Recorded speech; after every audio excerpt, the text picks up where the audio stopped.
Du coup, merci.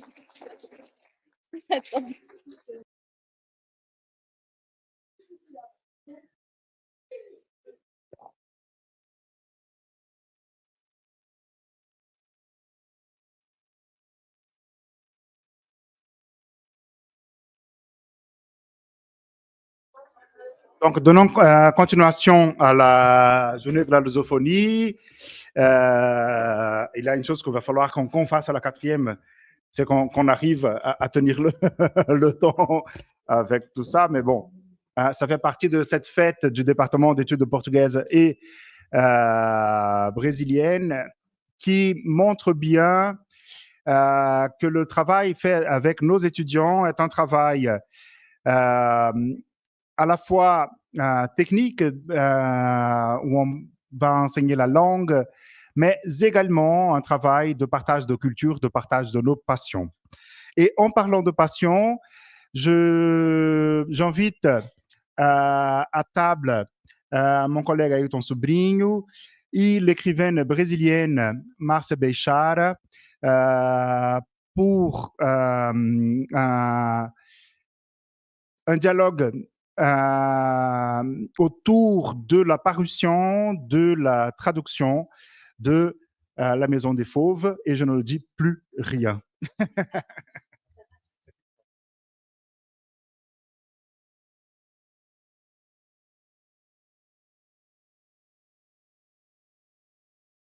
Alguém esqueceu. Olá. Bom, Márcia Beixara, mais uma vez seja bem-vinda a Clermont-Ferrand. É a segunda vez que você nos visita aqui na Universidade Clermont-Auvergne, ou terceira vez, mas desde que eu estou na universidade, este é o segundo encontro, é a segunda oportunidade que eu tenho justamente de encontrá-la aqui. Márcia Beixara, que vem, como o Daniel acabou de mencionar, acabou de publicar, na realidade, este livro em francês, com tradução de Isabela Borges, a tradutora que, na realidade, traduz os textos de Márcia Beixara na França, que se chama La Maison des Fauves. Márcia Beixara, na verdade, eu gostaria de fazer uma apresentação diferente sua em relação a... Agora há pouco nós mencionamos Carlos Drummond de Andrade, e algo me veio à cabeça, porque você inicia justamente o seu livro La Maison des Fauves, e eu vou mencionar a versão em português, A Casa das Feras, Quando Eu Nasci. E é justamente o primeiro verso de Carlos Drummond de Andrade no poema de 7 faces, e na realidade isso mostra também o número de faces que você possui, porque Márcia Beixara, ela é atriz. Márcia Beixara, ela fez inclusive, ela tem um mestrado em teatro pela Universidade Sorbonne Nouvelle, Paris 3. Márcia Beixara também é dramaturga, então é a segunda face da escritora que nós acolhemos aqui hoje em Clermont-Ferrand. Inclusive, neste momento, ela assinou, na realidade, duas peças que estão sendo, na realidade, no Brasil e também com um tour aqui atualmente na Europa. Márcia Beixara, na terceira face que eu poderia dizer dessa pessoa, porque são tantas faces e eu vou categorizando uma após a outra, Márcia Beixara também é tradutora. Ela traduz autores franceses, e talvez uma das principais é a Virginie Despentes, com, inclusive, uma adaptação você adaptou como dramaturga, a King Kong Theory, justamente, que está em cartaz nos teatros de São Paulo. Isso, São Paulo, vai passar também por Rio de Janeiro. Exato. Márcia Beixara também é jornalista, ela trabalha para a redação brasileira de Rádio France Internationale. Márcia Beixara, a sexta face poderia ser mediadora cultural nesse trabalho, porque você realiza várias coberturas jornalísticas, cobrindo também segmentos e eventos culturais, e falta justamente uma última face para Márcia Beixara, seria a sétima, para fazer referência justamente ao poema de Carlos Drummond de Andrade, que seria, e para fazer uma relação também com a publicação do seu livro, Márcia Beixara é uma fera. Mas eu gostaria de saber que fera você é, Márcia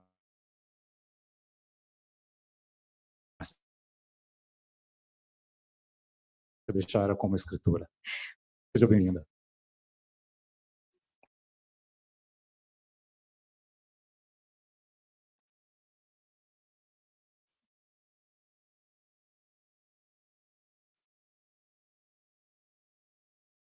beaucoup. Alors, vous ne comprenez pas, vous me dites et je parle en français aussi, d'accord? Então, é interessante você me perguntar que fera eu sou, porque o Ivan Marques tem uma terceira que é um professor muito interessante de literatura no Brasil, professor da e ele abre essa jaqueta, a orelha do mestre dizendo assim, Drummond, dizendo, o meu ódio sempre foi o melhor de mim. Então, Drummond me toca enormemente, eu sou mineira, eu nasci em Belo Horizonte, em Minas Gerais, então fui criada e forjada na prosódia desse poeta, entre outros, mas a fera que eu sou é uma fera, a bête que je suis, é sempre na transformação e na metamorfose mesmo, uma fera entre línguas, uma fera que atravessa fronteiras e que se deixa abimar, né, abimir nessa travessia, que não sai indemne, que não é uma fera machucada, mas que renasce dessas feridas de uma forma qualitativa mais interessante. É também um monstro que gosta de transitar entre diversos mundos, monstro usando a origem da palavra monstro do mostrar-se. Me lembro de Wajdi Mouawad, porque quando eu escrevo sobre teatro em Paris 3, eu escrevo sobre a obra do Wajdi Mouawad, do ator, diretor e dramaturgo franco-libanês Wajdi Mouawad. Eu escrevo sobre a dramaturgia da guerra na obra do Wajdi Mouawad, e o Wajdi tem essa fala, eu sou um monstro, né? Monstro do mostrar-se. Eu estou sempre entre 3 mundos, 4 mundos. Então, esse é o tipo de monstro, e de bête, e de fauve que je suis, avec mes cornes e mes griffes magnifiques. E é justamente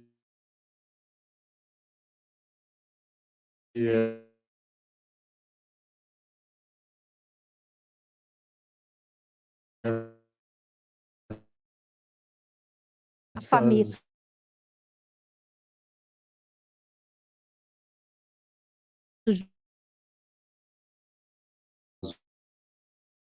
obras. E já que nós tocamos sempre uma certa, não diria um ano e ser fera. Na realidade, inclusive notado, mas eu não vou encontrar aqui agora, uma citação de um dos seus, ficou na realidade no meu papel, que está de um dos contos que você aborda, você tenta trazer essa relação entre ser fera e humano, e você acaba dizendo na verdade, é preciso ser fera para se tornar humano. Na verdade, eu acho que de uma maneira intuitiva, eu tento desconstruir esse antropocentrismo mesmo literário ou existencial. Eu gosto exatamente no momento em que a gente perde uma espécie de consciência construída e que essa fera pode então se manifestar na gente de uma maneira revolucionária, mesmo que por uma questão de segundos. Me interessa mais quando a gente perde consciência num estado bestial do que quando a gente... Não que eu não goste da escolha trabalhada, eu acho que o trabalho da escrita, inclusive, para nós todos, seja como escritores, ou seja como pensadores, ele é muito trabalhado, ele é muito interessante. E quando eu converso com outros poetas e outros escritores brasileiros que eu tenho a oportunidade ou de couturier, porque estamos juntos em algum lugar, ou de entrevistar, eu vejo que tem muito trabalho, né? Nada cai, um transe, não é um transe a escrita é trabalho, é escolha, e a escolha consciente, né? Não, sem querer desprezar isso, o que eu gosto como imagem poética é a possibilidade de se deixar levar por esse estado da fera, esse estado primitivo, sonhado, fantasmé, talvez. E ser fera é também um signo de valência, porque, na realidade, os personagens humanos nos seus inúmeros contos, são todos habitados justamente por essa humanidade, mas uma humanidade que é falha, uma humanidade, na verdade, eles estão numa sorte de cativeiro, né?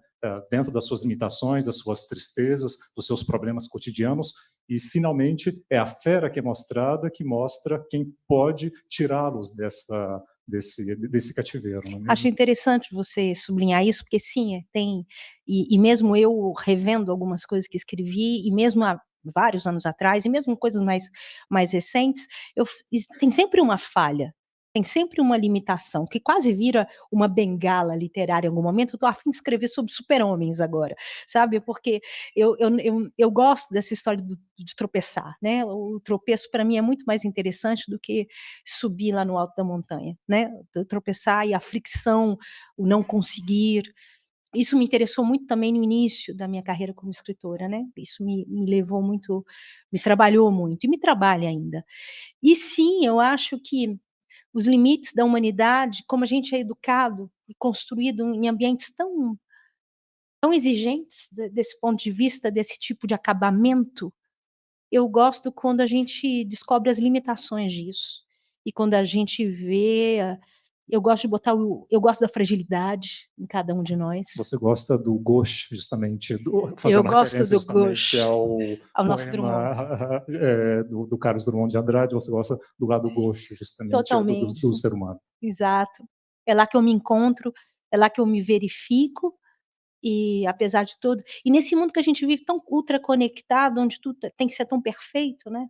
Estamos todos aí no Instagram, né? Eu também estou nessa coisa da ultra imagem, e poder achar as falhas e se dar tempo de escutar essas falhas e de gostar dessas falhas, inclusive no outro, né? Nos outros, me interessa enquanto possibilidade poética, me interessa ainda.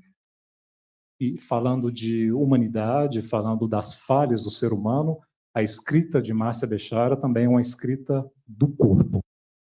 Várias vezes a gente associa a sua produção como uma escrita de metamorfose, justamente desse processo de transformação, seja uma transformação numa animalização de um homem que se torna um animal, uma fera, mas também uma transformação, uma metamorfose interna de alguns dos personagens, e tudo é veiculado justamente por a questão do corpo. Por que esse interesse justamente pelo corpo? Então, é uma coisa que, inclusive, tem uma diretora francesa, que é muito interessante, diretora de teatro, chama Béatrice Souplin. Ela vai montar La Maison des Fauves no teatro em Paris. Ela está trabalhando isso já. E uma das coisas, quando ela me ligou, esse ano, no dia 6 de janeiro, eu estava no Brasil, e ela me disse: Márcia, ela me ligou, eu estava no Brasil, j'ai envie de faire La Maison des Fauves au théâtre, je commence un projet avec 2 comédiens.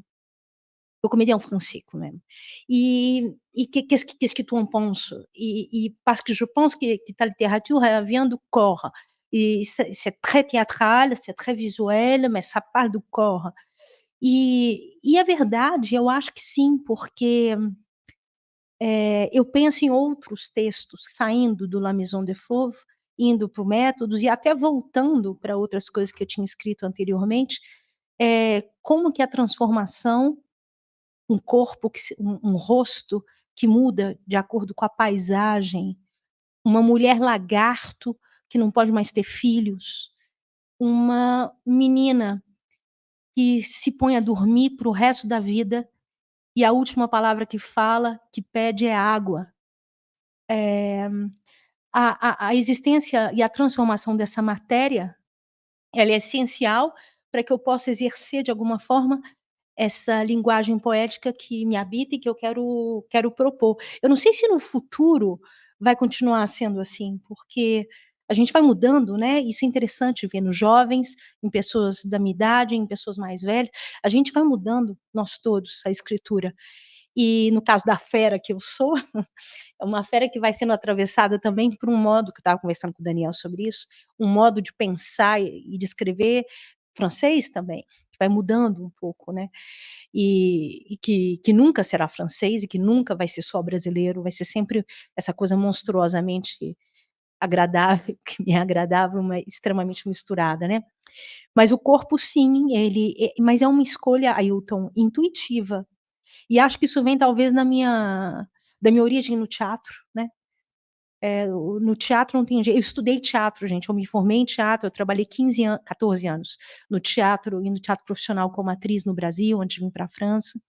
Eu escrevo teatro e no teatro o corpo é pulsante, né? Não tem muito como escapar dele, né? E acho que isso, de qualquer forma, me ajuda a formular essas ideias.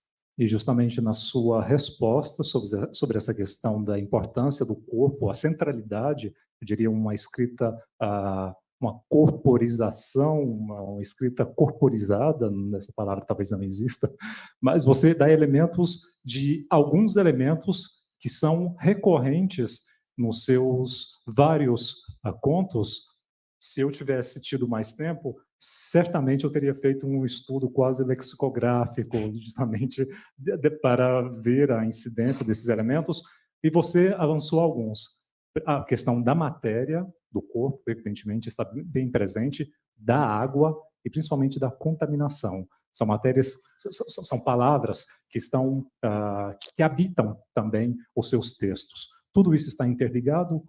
E uma curiosidade, por que a água? Por que o interesse também por essa matéria líquida?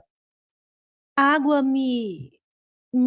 a água ela tem uma simbologia muito profunda, né? Eu vi hoje o pessoal falando do jarez. Aliás, bravo pelas apresentações de hoje. Ça m'a touché énormément, énormément. J'ai trouvé d'une qualité incroyable et ça m'a fait du bien de voir que dans ces mondes pourris, chaque fois plus pourris, vous êtes là, cette jeunesse intelligente, curiosa et avec une qualité impressionnante. Mais parce que je me souviens de Jarrés. Vocês falaram do Jarez, né? E eu desde muito novinha, desde os 18 anos, me interesso pelos orixás por uma razão minha, porque minha família não tem nada a ver com isso. Isso não vem de coisas. E os orixás, e uma das orixás que mais me conversa comigo, são duas, é Oxum e Iemanjá, são duas rainhas das águas, né? Lendo as cartas do tarô mitológico, eu tiro as cartas do tarô mitológico há mais de 25 anos. Uma das cartas que eu mais gosto é justamente aquela que tem a Helena de Troia com nas águas e tudo. A água é emoção, né? Ela não é contida quase. Ela compõe a maior 80%, 70% do nosso mundo. Ela é muito violenta. Ela parece que consola, mas ela deborda. Ela pode ser suave, mas ela tem uma coisa emocional nessa matéria que transborda e que me interessa enquanto serenidade, mas também enquanto poder de violência, de invasão, de transporte. Mas não só a água. Você trabalha essa questão da água também, evocando, por exemplo, a questão da lágrima, da lama, essa questão líquida também, na verdade. Que eu nem queria entrar, mas me veio uma coisa assim. Eu sou uma mulher, assim, de certa forma, que me identificada com esse, as águas me habitam, né, há muito tempo, assim, corporificamente. E hoje nem acho que isso seja tão importante, porque a gente fala muito hoje essa questão do gênero é uma bobagem, né? A gente já entendeu isso, a gente já transpassou isso. Mas de alguma forma existem águas que que me atravessam, que me atravessaram, que atravessaram o meu imaginário em alguns momentos, e essa lama e eu gosto do fungo também. Eu gosto de tudo que contamina, eu acho. Muito mais, não tem nada a ver com gênero, é uma bobagem isso. Porque mesmo as feras, elas são transgênero, elas são pós-gênero, elas são pós-dramáticas nesse sentido. Mas, e mesmo a minha escrita muito teatral é muito pós-dramática nisso. Mas é a coisa da contaminação, talvez, que a água traz. Tem um conto meu que chama Lastro, que fala sobre isso. Que fala sobre a possibilidade de se contaminar e aí o quão interessante que é isso e tal. E você está de acordo? Bom, eu diria que você é um especialista em contos, você é uma contista, vamos assim dizer. Vamos dizer que a vida me fez assim. E tem um grande contista argentino, o Ricardo Piglia, ele dizia que Ricardo. conto conta 2 contos, na verdade. O conto, o contista, ele apresenta, na verdade, duas versões na redação do conto, uma realidade que está na superfície, que seria simplesmente para atrair o leitor, e uma realidade ou uma história, o segundo conto, uma história subterrânea, no momento em que o autor, o contista, ele abocanha o leitor e o segredo, o ápice da escrita, o ápice da mensagem, do texto, se revela. Você agora há pouco citou a palavra intuição para, por exemplo, fazer referência a alguns elementos na sua produção escrita. Essa mesma intuição ou essa mesma técnica é algo que a qual você é sensível no momento de redigir os seus contos? Essa forma de uma escrita refletir, uma escrita que tenta obedecer a alguns códigos ligados ao próprio gênero ou não? Intuição, eu falo de intuição, mas eu não sou ingênua. E, aliás, acho que ninguém deve ser. Eu acho que a ingenuidade a gente tem que botar no lixo. Ingênua no sentido de saber, eu não sou ingênua, no sentido que eu sei que essa minha intuição decorre de um reservatório de livros que eu li e de coisas que eu vi e de coisas com as quais interagi, um reservatório de linguagem. Eu acho que para escrever você tem que ler muito. Né, eu acho que muito, muito interessante isso. Je vais puiser quelque part. Hein, je sais très bien de ça. Je ne suis pas une créatrice ex machina, eu vou em algum lugar, eu vou ali beber e misturar as fontes e talvez às vezes de uma forma não muito consciente, mas não de maneira sobre-humana, de uma maneira muito humana, eu vou ali trabalhar aquele material com o qual eu me alimentei durante toda a minha vida. Eu gosto da história da encruzilhada e da armadilha, eu gosto. Talvez até do ponto de vista da atriz que eu sou, ou que eu fui, e existe um momento, né, da virada, né, existe um momento que você se mostra para o público, no momento que você pesca, no momento que você faz a armadilha, no momento que você caça. E um pouco, a gente diria, talvez, a catarse, talvez, mas não gosto tanto dessa palavra, mas existe esse momento teatral, né, que eu busco, sim, em algumas horas. Embora a minha escrita tenha ficado, ao longo dos anos, cada vez mais relaxada desse ponto de vista. Eu estou menos interessada nessa sedução, porque isso não deixa de ser uma sedução, e é uma sedução que a gente exerce quando está começando a escrever, e que é mais jovem, e que quer seduzir e tal, e estou mais me deixando levar por uma coisa mais desconhecida, porque eu acho que eu tenho que ir para esse lugar um pouco mais desconhecido, um pouco mais longo, talvez a chegada vai ser mais demorada, e talvez ela não se resolva tão fácil quanto nos contos, quanto eu quero, né, uma autora de contos, ela quer resolver um pouco rápido. Agora falando do Mas será que Pigmalion, você resolve mesmo? Porque não, eu acho que eu deixo o você enigma. deixa muita indeterminação, citando o Wieser no Como Funciona a Ficção, e praticamente isso é próprio da literatura da ficção. Uhum. Você seduz o leitor e depois dá um pé na bunda e diz, resolve essa história. Eu concordo, Tutafé, eu concordo. A ideia é jogar a bomba. Entendeu? É bem mulher bomba no meio da coisa. Você, pá! E aí? Entendeu? Isso eu tenho ainda. Eu acho que isso eu vou ter para o resto da vida, porque eu gosto desse efeito em mim também. Eu gosto de.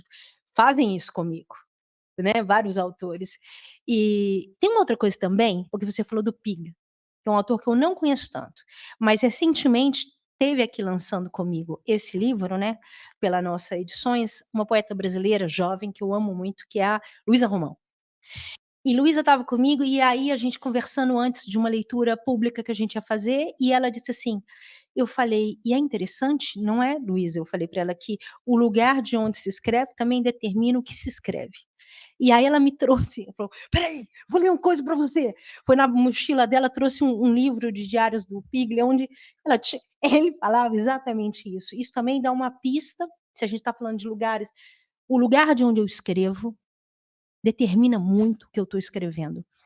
E eu tenho um projeto novo que chama Pendant tu m'oublies, Enquanto Você Me Esquece, que eu vou escrevendo de lugares que eu viajo desde 2018. E eu vou escrevendo com um endereçamento específico, que eu estou conversando com meu pai, que tem Alzheimer.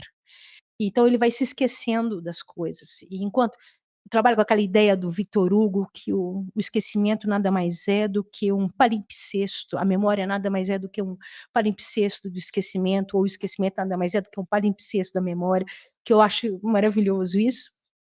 Então eu vou contando para o meu pai as histórias, enquanto eu te conto o mundo, enquanto eu esqueço o mundo, enquanto você se esquece, entendeu? Eu vou te contando. A história é mais ou menos essa. E o lugar de onde eu estou escrevendo para ele, de todos os lugares, vocês não imaginam, desde a Dinamarca, Marrocos, São Paulo, Saint-Denis, você entendeu? Eu vou contando histórias e aquilo vai mudando completamente o que eu estou dizendo. Então eu acho isso interessante. E o lugar ele pode ser geográfico, mas ele pode ser afetivo, ele pode ser um estado de espírito, ele pode ser um objeto de arte, ele pode ser uma ausência, um lugar, é muitas coisas. É um pertencimento, é uma ancestralidade, é saber de onde você veio, entendeu? Então isso é determinante para mim enquanto autor, isso eu aprendi. E falando justamente sobre essa questão de lugar, você sendo mulher, as personagens femininas têm um lugar também nos seus contos. Vem disso que você acabou de explicar ou é por uma outra razão? Ela vem porque ela vem sempre meio ferida, né? Ela vem sempre meio ferida, assim. Eu me lembro muito do meu ambiente familiar. Eu venho de uma geração, ao contrário das meninas que estão aí, que foi um pouco massacrada, assim, massacrada, né, tô fazendo de vítima, né, mas não massacrada. Mas ela foi o pessoal que tá aí com 40, 50 anos, a gente não foi muito engraçado a nossa construção enquanto mulher, no mundo. E eu me lembro das minhas tias em Minas Gerais, assim, e isso tem um efeito no corpo, já que estamos falando de corpo, contundente, né. A gente vê pessoas que derivam para uma saúde mental um pouco complicada, um pouco limítrofe, a gente vê pessoas que se machucam, né. Eu vi situações extremas dentro da minha casa, né, assim, do feminino. E isso me moldou muito, né. Eu me lembro do momento em que saio de casa, e isso é uma coisa pessoal, não é da autora, eu saio de casa para me salvar um pouco, para poder escrever. Eu saio de casa para encontrar minha casa, né. Minha casa é minha língua, e as minhas línguas, no caso, né. E acho que a construção desse mesmo se as personagens possam ser revolucionárias, porque eu quero que elas sejam, né, eu quero que em algum lugar elas se libertem, elas se transmutem, nem que por isso elas tenham que morrer, eh, ela vem de um feminino um pouco sofrido, e aí sim podemos falar de um lugar de fala. De um lugar de fala, que eu tenho plena consciência que é de uma classe média pequeno-burguesa, branca, entre aspas, porque, né, branca absolutamente mestiça no Brasil, mas considerada branca no Brasil, e então não vem de nenhum lugar miserável também, mas consciente dessa repressão, desse ambiente extremamente machista onde ela foi construída e desconstruída, E justamente. voltando justamente à questão o contexto, na realidade, de publicação desse livro na Maison de Fauve, pela nossa edição, você explicava justamente agora há pouco, durante a pausa, que não é uma seleção de contos que foi realizada por você. Na verdade, Não. lhe apresentaram o livro. Na verdade, a Simone Paulino, que é dona, é a proprietária da Nós no Brasil, da editora Nós, que fez a Nossa aqui na França, que eu acho maravilhoso, essa ideia de fazer uma editora que chama Nossa, né, a Nu, né, mas no feminino um pouco. A Simone me veio com essa proposta quando eu estive no Brasil, ano passado, eu estive em São Paulo, e ela me chamou lá na editora e falou: "Olha, eu fiz uma espécie de curadoria de seleção de textos, l'enchaînement c'est comme ça". E ela me mostrou então esses textos, e os critérios que ela usou, então, são personagens femininas que têm uma certa incidência na linguagem, que tem e que sejam, de certa forma, revolucionários, porque como a editora chama Nossa, então ela achava que tinha, mas ela fez isso de uma maneira muito interessante. ela me propôs, e eu confio no tino da Simone, achei interessante. É um recorte que eu, Márcia, se me mandassem fazer, não é o que eu teria feito, porque eu vou por evidentemente, eu como autora, eu vou para onde eu acho que a linguagem fica mais aguda, talvez, mas ela fez uma costura interessante, e é muito interessante, eu acho, para todos nós autores aqui, vocês mais jovens que estão se tornando autores também, de diversas formas, é legal quando outra pessoa vem e interfere, sabe? É legal quando outra pessoa vem e fala, então, a partir daí eu que... E quando interfere, quando dialoga com você, uma pessoa que retrabalha seu texto. Quando a gente publica um livro, a gente tem pessoas que trabalham o nosso texto, né? E que transformam o nosso texto. A questão da tradução é um pouco isso, né? Exatamente. Como que você enxerga a fera, a obra traduzida, em relação ao que você mesma escreveu? É um choque ou não? É o seguinte, a Isabela Borges, que traduziu esse livro, é uma parceira de longa data, né? Então, em 2010, esse conto, a La Maison de Fauve, A Casa das Férias, ele tinha sido selecionado por uma antologia aqui. Então, eu já tinha visto o trabalho da Isabela uma vez. Foi publicado nessa Revue Saint-Ambroise, é uma antologia lá de Paris. Foi selecionado para essa primeira coisa. Então, na época, em 2010, eu não tinha nem o francês, né? Bonjour, rabajour, mon amour. Entendeu? Eu não tinha nem o francês necessário para entender a tradução dela. Mas hoje, é claro que revendo, eu acho de uma força e de uma potência e de uma elegância. Eu acho que muitas pessoas hoje, né, que eu estou aqui há muito tempo e faço tantas intermediações e traduções, obrigada, Daniel. As pessoas me perguntam, Márcia, muitos autores brasileiros, você não quer traduzir para o francês? Eu falei, não tenho legitimidade nenhuma de traduzir para o francês, eu traduzo para o português do Brasil, do francês é outra história. Mas vendo o trabalho da Isabela e vendo no francês, agora tem umas coisas, tem uns contos que eu acho estranho, que eu ainda não estou, o ouvido ainda não, sabe? Tem uma hora que eu falo, gente, está muito barroco isso, sabe? Mas também é também da minha, isso faz parte, eu gosto dessa fricção, eu gosto do meu incômodo, porque escrever é lidar com o seu próprio incômodo o tempo inteiro, 90% do tempo. Quando você começa a escrever, você lida com essa fricção interna o tempo inteiro. E você ou dá a mão para ela e avança, ou você desiste, entendeu? Ou você vai se arrastando e se esfolando nela, eu faço isso direto. Sabe? Também é bom, né? Isso aí produz flores inexploráveis, assim, interessante. E falando desse processo de tradução, de interferência, de uma outra versão, você, como escritora, que se torna leitora de seus próprios textos, falando também de contaminação, agora há pouco você mencionou, nós fizemos referência a isso, e na apresentação eu fiz referência também às suas inúmeras atividades. De que forma tudo isso contamina a sua escrita? O fato de ser jornalista, o fato de ser, você mencionou que a forma que você construiu seus textos tem de teatro, pelo fato de você ter essa experiência, essa fé no teatro igualmente. Como que você doma exatamente todas essas contaminações que podem justamente ter um impacto naquilo que você produz? Essa é uma excelente questão que você se coloca ao longo do tempo, quando você vai construindo a sua carreira. E quando você é jovem, você fala assim: gente, não vai dar certo isso, né? Como é que é? Né? Escritor, jornalista, e agora? Eu vou virar isso? Vou virar? E se eu quiser desvirar depois? Então, tudo que eu tenho para dizer para vocês, gente, é que vira e desvira, e revira e transvira. E é maravilhoso, absolutamente isso. Eu vivi isso recentemente quando recebi o convite da companhia Pygmalion Escultura que Mexe, que é uma companhia de teatro muito conhecida aqui na França, brasileira, para a gente fazer um espetáculo para Charleville-Mézières, que estreou agora, uma coprodução com o Festival Mundial de Marionetes de Charleville-Mézières. Então, o Eduardo Félix, o diretor, me jogou né, como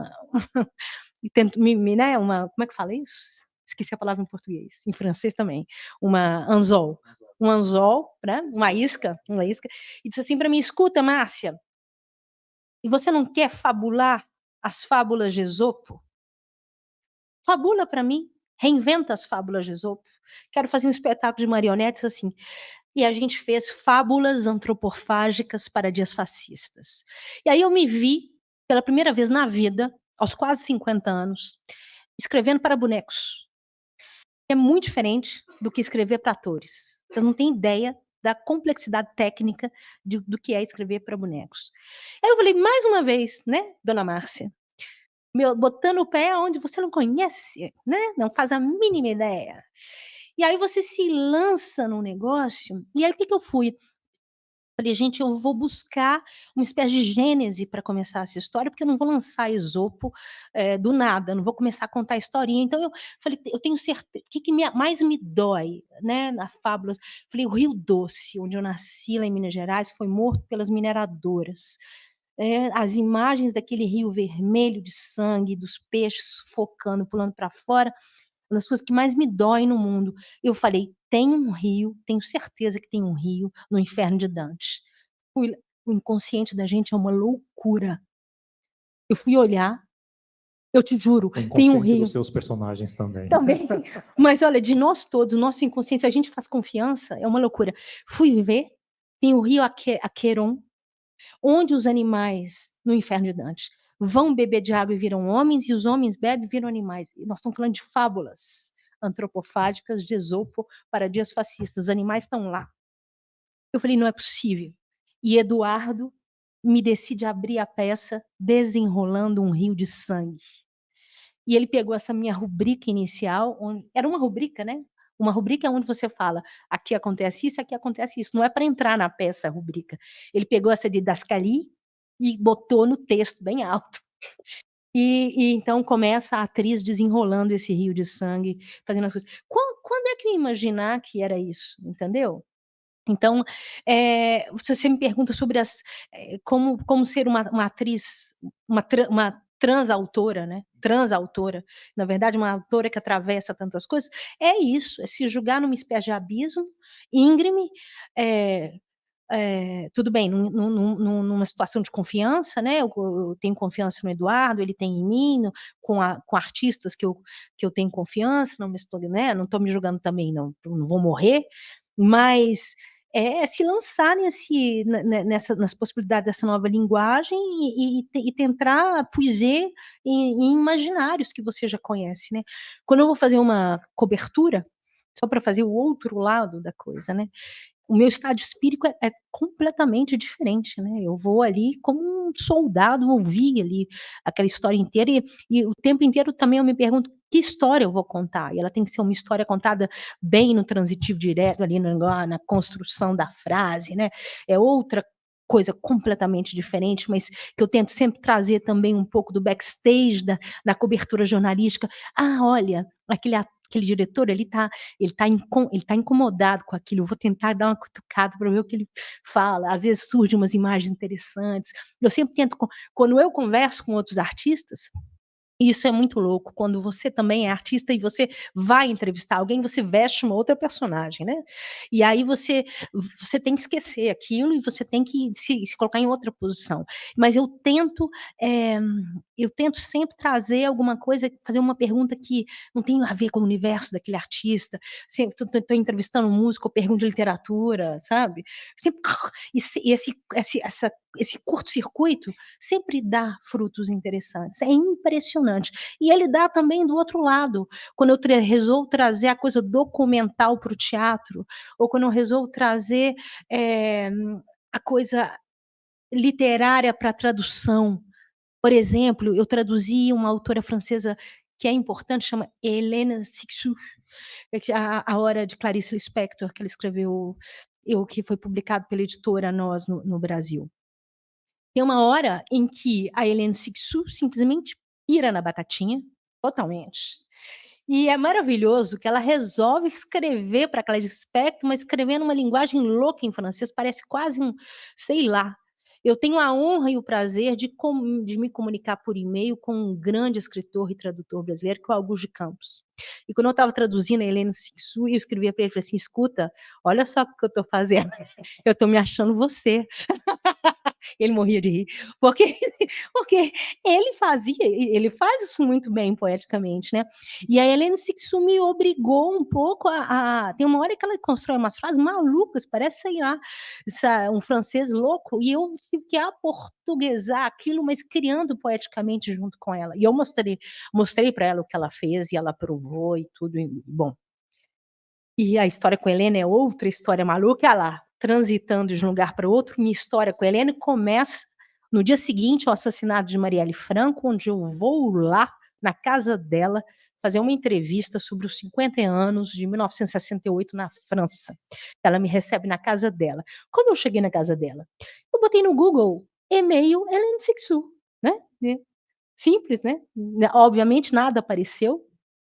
E nenhum colega meu conseguiu conversar com ninguém naquela época, mas veio um endereço super esquisito, eu falei, vou pegar aquilo, escrevi para aquele e-mail, falei, não sei quem é que está falando do outro lado, mas aqui tal, não sei o quê.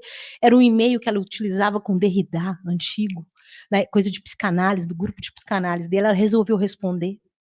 Entendeu? E a nossa história começa toda louca, assim. E começa com jornalismo, e vai parar na literatura, e vai parar na tradução. Agora estou escrevendo um negócio para ela. Entendeu? Então, as coisas, na verdade, que eu julgava muito separadas e que me doíam por estar tão separadas, eu falava, eu não sei o que eu sou, né? Eu sou muito estranha, né? Plusieurs casquettes, ça fait rien, c'est l'air de rien. Na verdade, podem compor um painel de coisas, esses vidros quebrados, às vezes fazem um mosaico interessante e refletem a luz de maneira inesperada, sabe? Bavardo, não? Sim, não, mas você tem todo o direito de fala, você está no seu lugar de fala, na verdade. Antes de encerrarmos esse bate-papo, gostaria de saber se alguém teria alguma pergunta para fazer a Márcia Bechara. Ataquem, gente.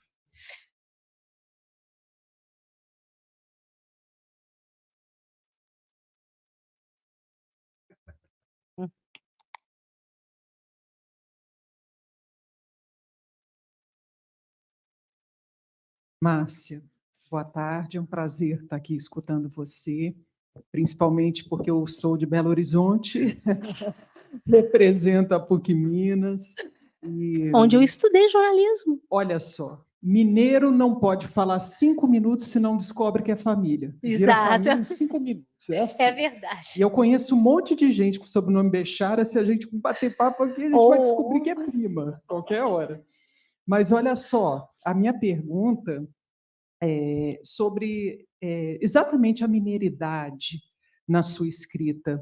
Qual que é o lugar do ser mineiro, da prosa, que é tão típica da nossa gente, da contação de causos, né? Você fala muito, por exemplo, do bestiário, e qual que é o lugar do sertão? Enfim, como que Minas brota na sua escrita? Bom, para começar, é uma ótima pergunta. Para começar, eu me considero forjada pelo fogo de uma pessoa que chama Guimarães Rosa. Quando eu li Guimarães Rosa, tem 2 autores, bom, 3, mas entre eles que me explodiram a cabeça. Um deles foi, sem sombra de dúvida, Guimarães Rosa, que eu li as obras completas, depois li o crítico alemão falando sobre ele. Eu me lembro que eu tinha 18 anos quando eu terminei, e quando eu terminei eu era um pouco ateia, e quando eu terminei eu falei assim, não sou mais ateia, não, acabou, porque quem escreve desse jeito não é possível ter uma inteligência. Não é possível mais. Eu fiquei louca com essa história. Eu com 18 anos, tá. Evidente que se Guimarães me fratura esse lugar e me cria, né, e me forja, como deve ter forjado milhões de outras pessoas, ou milhares de outras pessoas, a mineiridade está lá, o sertão está lá, né, mesmo que desconstruído ou reconstruído. Mas tem outra coisa. Tem, às vezes, é uma boa pergunta, porque às vezes eu vejo contos que eu escrevi, por exemplo, como Casa Novo Mundo. Casa Novo Mundo é uma casa de baile. Eu não sei de onde eu tirei isso. É uma casa de baile num barranco, numa periferia, que poderia muito bem ser Contagem, do lado de Belo Horizonte, onde as pessoas vão dançar. Elas vão ter um dedo de prosa, tem pimenta, tem mentira, sabe? É claro que tem morte, porque tudo meu tem um certo assassinato no meio, tem uma violência uma hora que despenca do barranco, mas tem uma mineridade. Eu falo, gente, de onde que eu tirei isso? Porque eu eu sempre fui extremamente urbana, você entendeu? Eu sempre fui para uma coisa punk, se for falar pós-punk, ultramoderna, Berlim, você entendeu? Era não que eu não seja brasileira, não tenha sido sempre samba e tudo, mas é porque o meu vetor era tão aqui, eu falei, quando eu vejo essas escrituras, eu vejo a mineridade ali. Quando eu vejo as mulheres grávidas, que eu relato os partos, o dormir profundamente da menina, que não acorda nunca mais, porque ela só quer dormir, esse estado de transe aquático, subaquático, essa entrega, sabe? As paisagens que eu descrevo, porque por mais que eu queira, elas estão dentro de mim, as paisagens, né? Então, essas paisagens internas são muito mineiras. E Minas continua me emocionando muito do ponto de vista de linguagem. Eu vejo aquelas pedras, assim, toda vez que eu repasso, eu falo, não é possível, né? O que é? Querendo me matar, né? Eu entendo o que é o Drummond. Então, Minas está ali, sim. Está ali enquanto vocabulário, está ali enquanto intenção, está ali enquanto escolha e está ali enquanto personagem. Por mais violenta que a fera queira ser. Sim, você falou que o lugar onde você escreve tem um grande parte no que você vai escrever. E como exatamente você sente essa influência quando você escreve do lugar onde você escreve?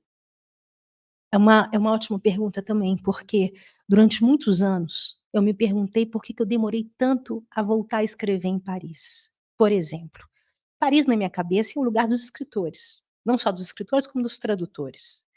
E é um lugar da palavra, da literatura, e eu me bloqueava completamente para escrever aqui. Eu podia ir para Saint-Denis, eu já escrevia, mas voltar para Paris, não, entendeu? Você entendeu?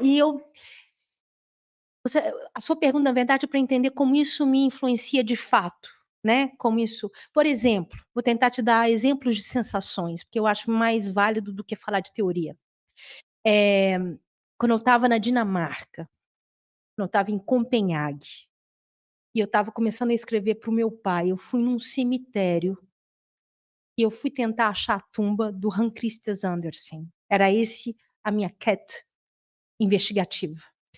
Chegando na beira desse cemitério, eu encontrei uma mulher da minha idade, estava com um bebê recém-nascido na cadeira, chama Noah, o bebê. Nós ficamos amigas de Facebook, hoje eu vejo Noah crescer. Eu falo, olha, se eu tivesse escrito um livro, ele teria 5 anos. Eu estou vendo o menino crescer, sabe?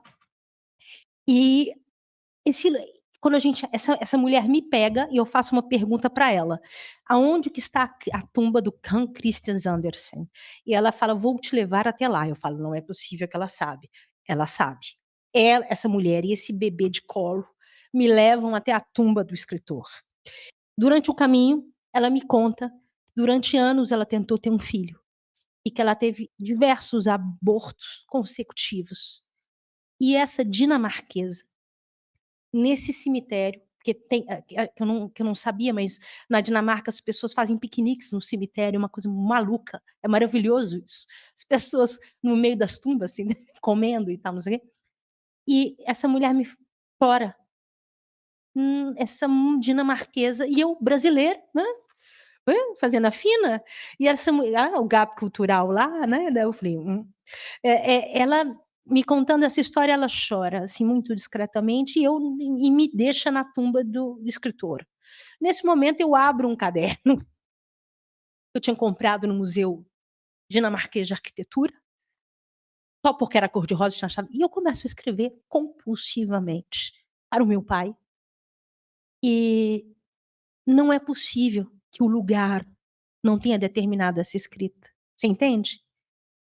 Era o estranhamento do lugar, a descoberta de uma linguagem, as prosódias daquela língua que eu não conheço. Ou seja, eu não ouvia nada, porque eu não entendia nada, eu só ouvia uma música. É claro que nós conversamos em inglês, eu e a dinamarquesa. A ideia de um bebê que me leva, que chama Noah, que me leva até o túmulo de um escritor. Eu pensando sobre a morte e escrevendo sobre meu pai, entendeu? É claro que se eu tivesse em Paris, aquilo não, ou se eu tivesse no Rio Grande do Sul, você entendeu? E então, aquilo me deslocou de tal forma o eixo da minha língua, do meu coração, sei lá do quê, e que produziu isso. Então, eu acho que sim. Eu acho que quando eu estava no Marrocos, quando eu estava andando de carro no deserto, e que eu tive vontade de escrever certas coisas que são extremamente monotemáticas, eu acho que tem a ver com o movimento do carro que eu estava passando. Sou muito sensível, acho que todos nós somos, mas acho que a gente tem que prestar atenção nisso. A como o mundo exterior nos reforma e nos forma, né? Porque isso como criadores, seja do que for, é definitivo, né? O mundo nos atravessa. Espero ter respondido. Obrigado, Márcia. E para encerrar, uma última coisinha, apenas porque a Márcia esteve, foi em 2013, Márcia, você disse há pouco, você esteve Sim, 8 há 8 anos anos atrás para um atrás, projeto. 2015, aqui, num projeto, a convite do Daniel, chamava Portrait d'Artiste. E aí conta você, quer contar? Não, você é a convidada de honra. Daniel, conta porque você sabe explicar melhor. Dentro de um projeto que nós temos que se chama Retratos de Artistas, Portrait d'Artiste, l'une des invités, c'était Marcia Béchara et les étudiants de master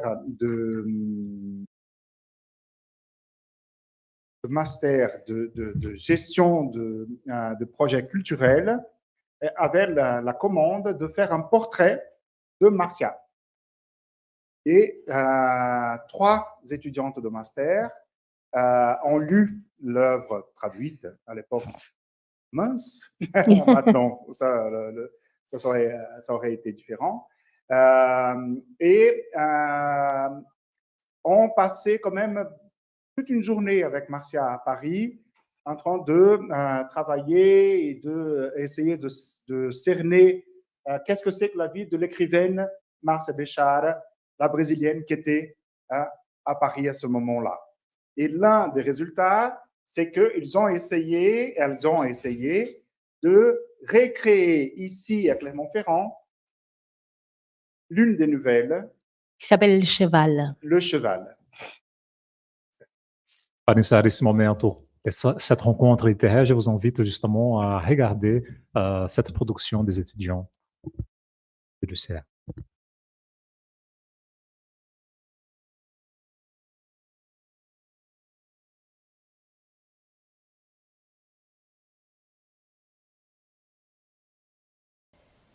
Guadalupe era um travesti imenso, largo como um açude, tenso como uma fibra jovem e espraiada, albino e forte como um tigre asiático, subia as escadas ricocheteando os degraus, os cascos do salto faiscando e faiscando. Jura, meu bem, jura. Alô, carnavalha, saravá, mostra essa perna, filha, essas batatas, essa resistência. Adorava a resistência, enobrece a carne posta à mesa, a cama.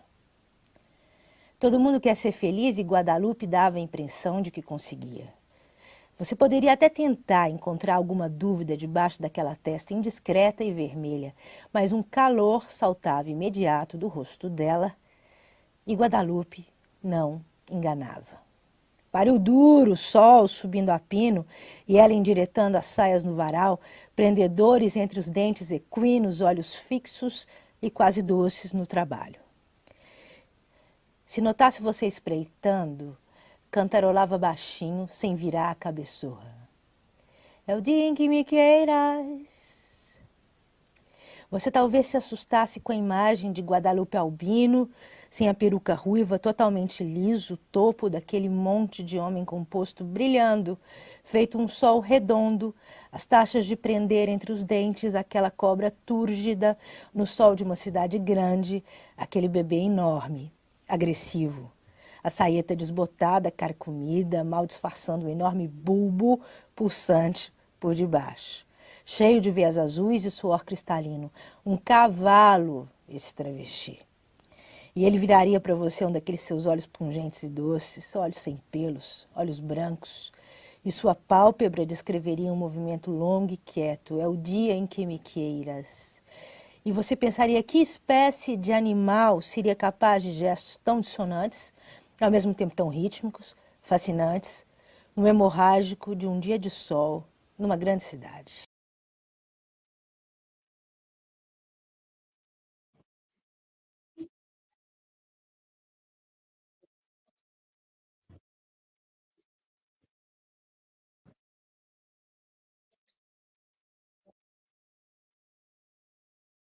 Merci beaucoup. Senhoras e senhores, Márcia Bechara.